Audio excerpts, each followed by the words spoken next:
국민의힘이 내일 당원 대표제 회의인 전국위원회 의결을 거쳐 한동훈 전 법무부 장관을 당의 비상대책위원장으로 공식 임명합니다. 민주당 이재명 대표는 이번 주 정세균 전 국무총리를 만나는 등 당내 통합 행보에 주력할 계획입니다. 취재기자 연결합니다. 나혜인 기자. 네, 국회입니다.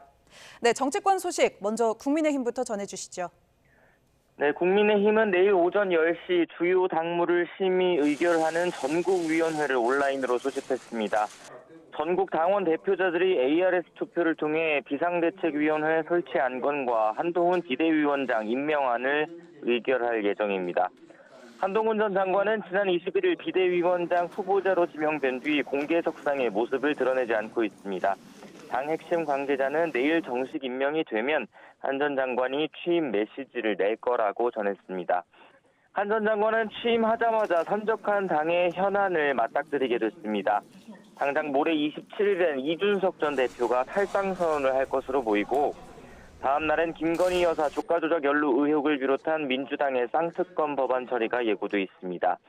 비대위 공식 출범 전부터 당내에서는 분열, 또 야당과는 대치 전선이 형성된 모습입니다.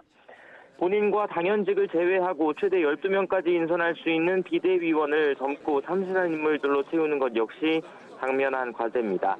김병민 최고위원은 아침 라디오 인터뷰에서 1970년대생인 한동훈 장관 이후 세대, 그러니까 이른바 7, 8, 9 세대로 지도부를 교체하자는 주장은 굉장히 적절하다고 평가했습니다.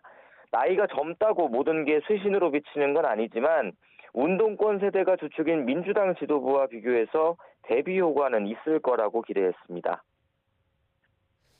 네, 잘 들었습니다. 이어 민주당 상황도 전해주시죠.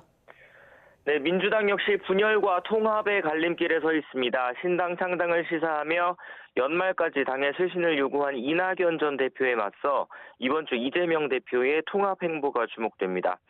지난 20일 김부겸 전 국무총리를 만난 데 이어 이번 주 수요일인 오는 28일에는 정세균 전 총리와 회동을 추진하고 있습니다. 정세균 전 총리는 어제 김부겸 전 총리를 따로 만나서 총선 승리를 위해선 당내 통합이 필요하다는 뜻을 모았습니다. 이재명 대표에게 어떤 조언을 건넬지 관심이 쏠립니다. 이렇게 문재인 정부 두 전직 총리가 당의 분열 양상에 거듭 우려를 표하고 있지만 이낙연 전 대표와의 견해차는 좀처럼 좁혀지지 않고 있습니다. 이 전 대표와 가까운 인사는 YTN과 통화에서 이재명 대표가 이번 주까지 비명계의 공천 학살 우려를 잠재울 만한 최소한의 전향적인 자세를 보이지 않으면 1월 1일부터는 신당 창당 행보에 들어가는 거라고 못 박았습니다. 1월 둘째, 셋째 주쯤에 창당 발기인 대회를 생각하고 있고 당명도 서너 가지 후보군을 놓고 검토하고 있다며 구체적인 계획까지 귀띔했습니다.